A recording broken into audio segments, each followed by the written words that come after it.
Hi guys, welcome to part 3 of this Wrecked Flat Refurbishment. Episode 1, I showed you around the flat what it looked like first. Episode 2, I concentrated on patch plastering, on patching stud walls with using timber patchers. Part 3 is going to be concentrating on fitting the kitchen. Now, it's tight in the kitchen, like I said on episode 2. I'm going to struggle to get footage of me fitting the full kitchen, so what I'm going to have to do is break it down into elements. So I'll literally break it down into putting the feet on the carcass, putting the doors on the carcass, putting the end panels on the carcass, and then putting the plinth on the carcass. And then we've got obviously the electrics to do in the kitchen, so I'll show you some elements on changing plug sockets, etc. So first of all, I'm going to get set up. I'm going to put the feet on all the carcasses, put them in position, and then I'll check back in with you once I've done that. So now you've got your feet on the bottom of the unit and all screwed in. You need to measure the height of your plinth. This particular plinth is 165mm, so I like to give myself 5mm plate, so I've set the square at 170mm, which means I can go around every foot and wind the foot down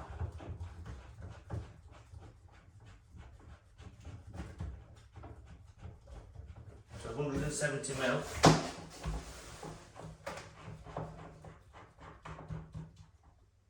which means all the feet are set at exactly the same height. If you haven't got a square, you can just use a tape measure. You can put a straight edge across your feet and measure it from the straight edge down to your unit. So once you've got your feet fixed and all your feet at the same height, you can now offer the base unit up into the kitchen. Right, putting the hinges on the doors. Again, can't be simpler. You've got your holes already pre-drilled in the door. You've got the hinge. This is a corner cupboard hinge, so when the door is open, it'll open back on itself fully, so you can allow yourself to get fully into the corner. So literally you push the hinge into the pre-drilled hole. With Howden's kitchens, you get a fitting pack. So these particular doors are 16mm, so you've got to be careful what size screw you use. Obviously, it's got to be less than 16mm. In the fitting pack with the kitchen supplied by Howden's, they supply these, I think the 12mm screws, which are perfect. So literally, you've got a pre-drilled hole for your hinge. You've got two smaller holes either side, which line up for your screw holes. And literally, just drive your screw in. Don't over tighten it. If you over tighten it, you've got a chance of the screw just spinning and then coming loose in the future.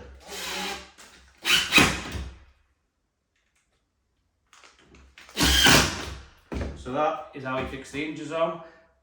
I'll show you how to put the plates on the carcass and then how to hang the door on the carcass. Now these are the hinge plates which come with the hinge pack. If you're not careful, you could put these on the wrong way around. On this particular hinge you've got an arrow. Now the question is, which way does that arrow point? The best way of testing is actually fitting it to your hinge first and finding out which way that arrow needs to point. On this particular occasion, this arrow needs to point out of the cupboard. So literally, you've got your pre-drilled holes, top and bottom for your hinges. If you're not sure if it's got extra holes in, again, just hold your door up to make sure you understand which holes you're actually putting your plates into. We've already got screws inside the plate, so push the plate on, again with the arrow facing out, and screw screw in. Again, don't over tighten it. If you over tighten it, the screw could just spin in the hole, and then there's a chance that that screw could come out in a later date. Now, this cupboard is not fixed in position. This cupboard is a corner cupboard, which means I need to put the door on first, so I know where to put the corner post. Now, you normally fit the doors last. Well, I do anyway, so there's less chance of getting damaged. But on this occasion, as I say, I need to fit the door in position so I know where to fit my corner post, which means I know then the distance this cupboard needs to be away from that wall when the unit is outside of it. Right, so now you've got your hinge plates on. These hinges come with a little clasp at the back, so they're easy to fit. You basically clip them on. So you locate the little bar into the hinge, push on,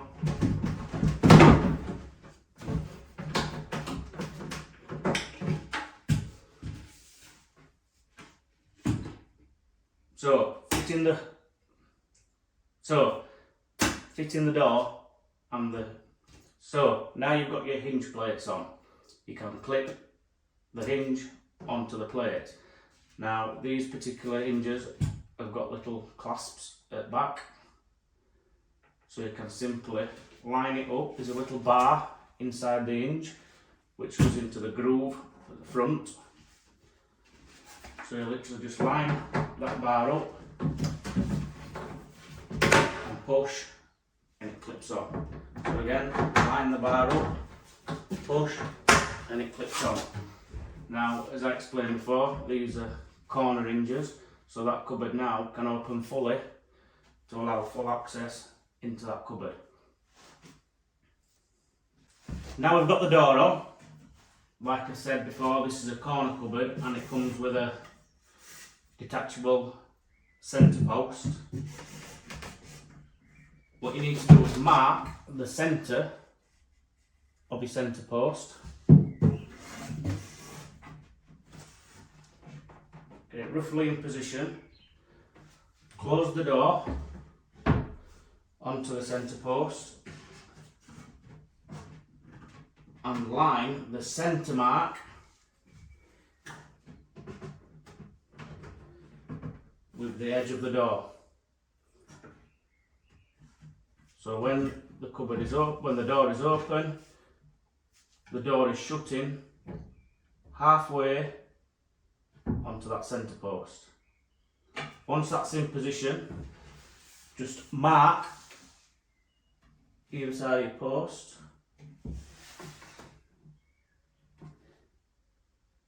Because what that'll do, it'll help you. If that moves, you don't have to mess about opening and shutting the door again. Now to get this door off, literally, the clasp that I showed you before, click the clasp off and the door is off. Now once you've got the door off, in your fitting pack, you get your screws, and you literally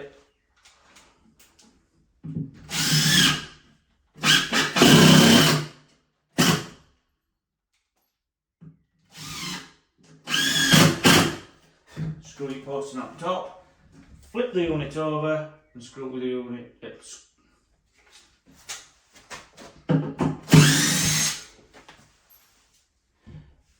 So now you've got your door off and your post in position, you've got your marks on to make sure you know where the posts.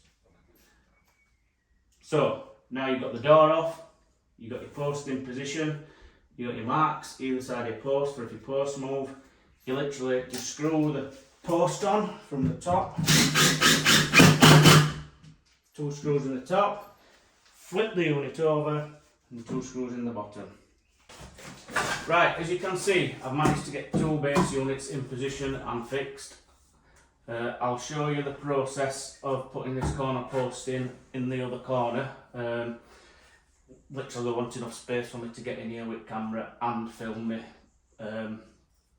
fixing it all together.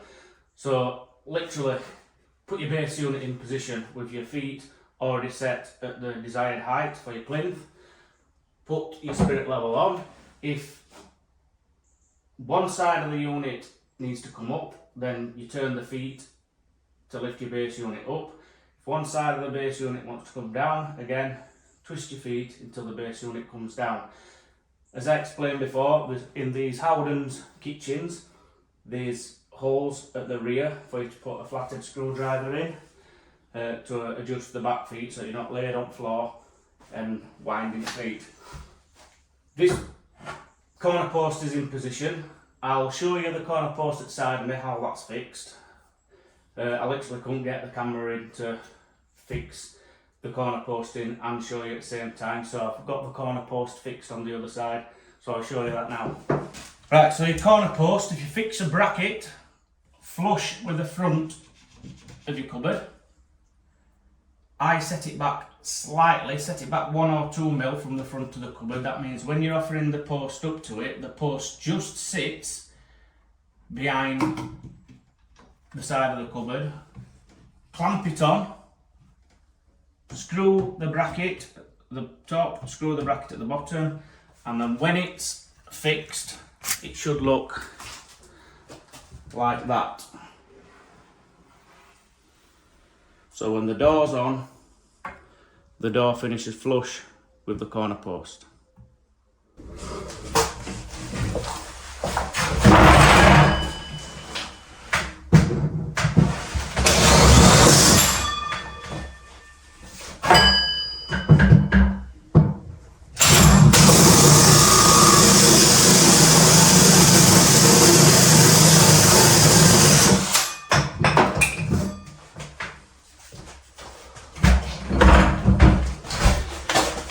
Right, so as you can see there, you've got, well, 3 neat, 1 shit, because the spade bit broke, but if you take these 3 for example, that's what you're looking for. I'll tidy that up later, but in essence, you should be able to offer that up in position now, and all them pipes and the access to the stop tap should all line up.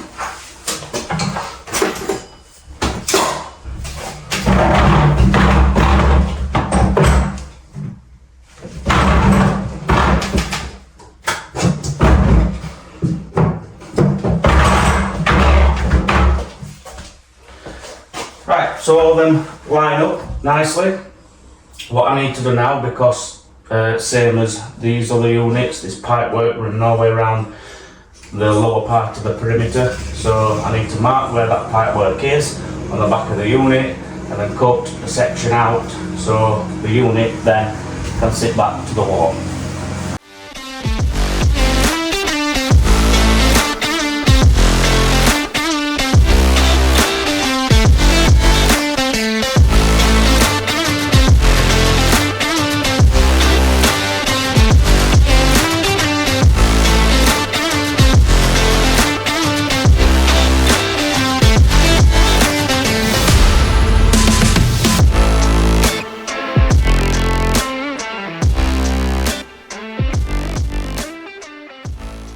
Right, once you've got all your base units in position, you can start levelling. As I said before, you start your level with your feet, so you turn the feet one way to take them up, turn the feet the other way to take them down. Start with one base unit, level that up, put your other base unit at the side of it, roughly eye it up with the top and bottom of your base units, and then put the level across from that base unit to the next base unit, and so on. If you've got a space like me, literally from one side of your base unit to the other side of your base unit, span your level across and then level it up from one side to the other. If you've got a continuous kitchen, just keep going round, moving your spirit level round. Once you've got them all level and in position, you can then bracket them in. So if I just show you this,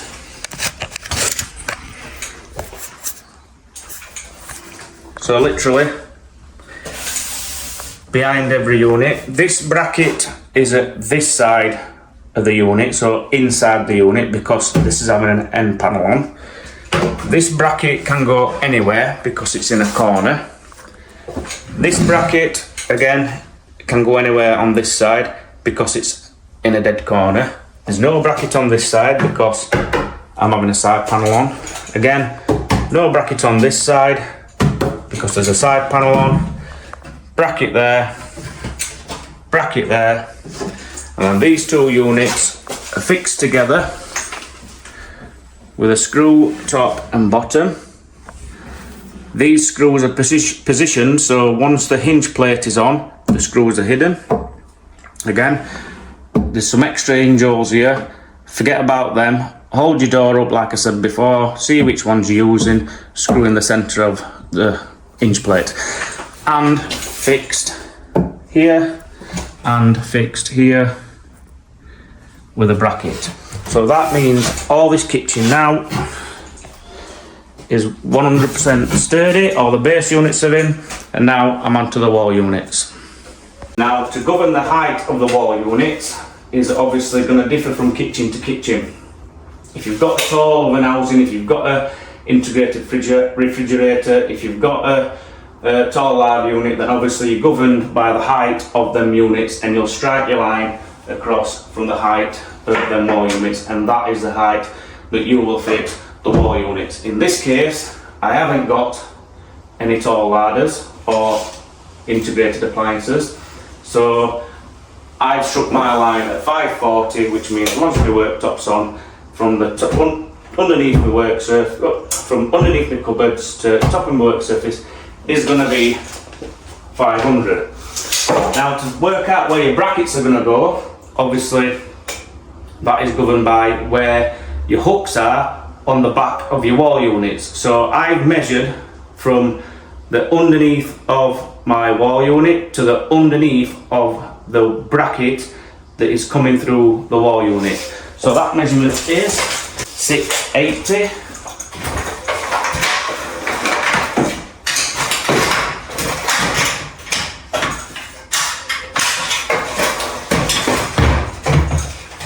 So I'm going to measure 680 from underneath my wall unit.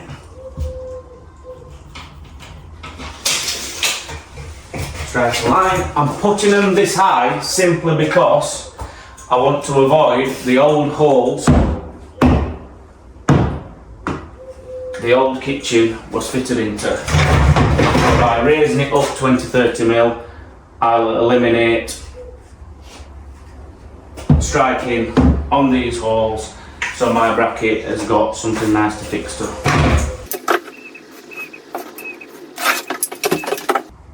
So if you strike your line all the way across your wall level,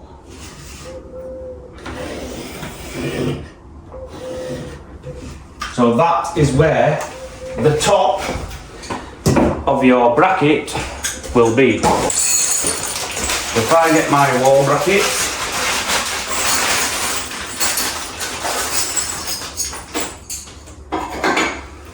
and the shape like that, so the top of your bracket needs to be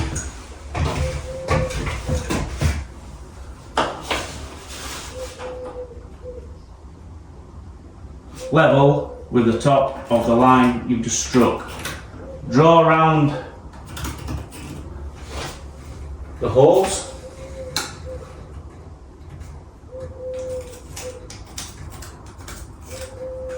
And that's where you'll drill. Now, what I've just noticed here, I can see a slight bulge in the wall here. That is the cables that are coming down the wall to the sockets. Now, you've got to be very careful when you're drilling into walls, obviously, for pipes, cables, etc. Now, one of my holes is going to land straight in the middle of this cable, I can see. So what I'm going to do, I'm going to put this bracket on by just using two fixings. But what I'm going to do, I'm going to put some CT1 at the back of the bracket. So once that's clamped to the wall and the screw has clamped the bracket to the wall, then within an hour or so that CT1 will have gone off. I'm going to do exactly the same on this one, simply because this is a stud wall. and although plasterboard, I've got some plasterboard fixings, again within an hour or so the CT1 will have grabbed and it's brilliant. So what I'm going to do now is drill my holes, put my plugs in, put my brackets on, and then I'll offer the wall unit up to the brackets.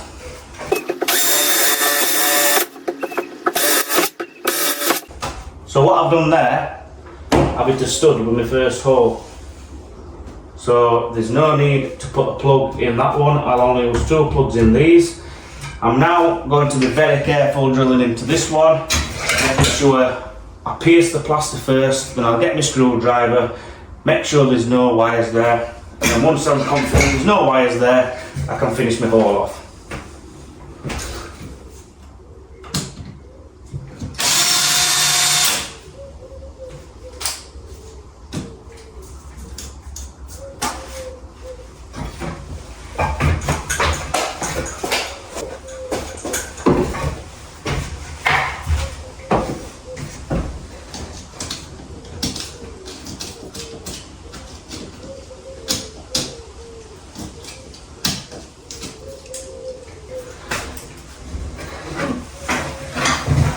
Right, as you can see,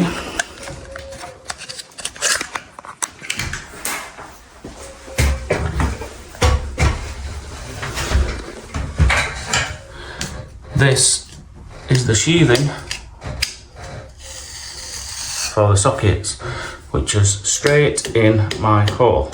So I'm going to dig this one out. If there's no sheathing there, then I'm fine to put a fix in there. And then what I will have to do is put these brackets on with the one fixing in there, with the CT1 at the back. I'll dig this one out as well, so CT1's got something to go into. So what I've done there is cocked up, which I don't mind telling you when I cock up. What I did is exactly what I told you not to do, is use the last person's line. So what I've done is put the bracket where the last person's line was, instead of using my line, which I've put on. So I've drilled the hole again.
So I'm happy that these 2 wall units are securely fixed to the wall.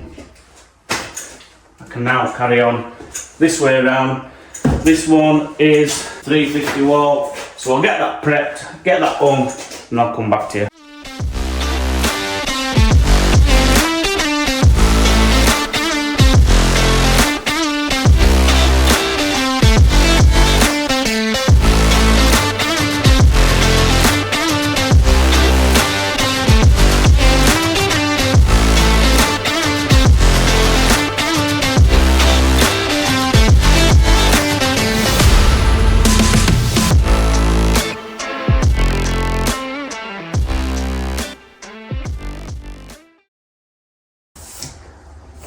I'm obviously new to this, but if you're enjoying these videos, give them a like, subscribe to my channel. I'm going to try and give as much information out as possible. Obviously, I'm trying to do these jobs as jobs and give information at the same time. So sometimes I'm going to cock up because I'm not concentrating. Sometimes it's going to take me longer than what it normally would. Sometimes it's, as I get better at this, and obviously speaking to camera as well as working, it's going to work. So hopefully, if I get some subscribers, I get some likes, some comments, some questions coming through, I'm hopefully going to be doing some giveaways. So hopefully my subscribers can win free tools. I'm just going to try and get you guys involved with this channel. If you've got, like I say, if you've got any questions, that's the best thing to do. Get some questions, get some comments in, subscribe, and then we'll just see where it goes. Obviously, I can do everything. I was plastering yesterday, I'm fitting kitchens today, I've been plumbing today. Literally, there's going to be tips for every single element of the building trade in this channel. And then, who knows, we'll see where it goes. So, thanks for watching, guys. I'll come back to this kitchen, it's getting late now. I'll come back to this kitchen probably tomorrow, and then we'll see how much we can get done. Thanks for watching. I think I don't know ya, know ya, know ya. I think I don't know ya, know ya, know ya. I think I don't know ya, I think I don't know ya. I think I don't know ya, know ya, know ya. I think I don't know ya, know ya.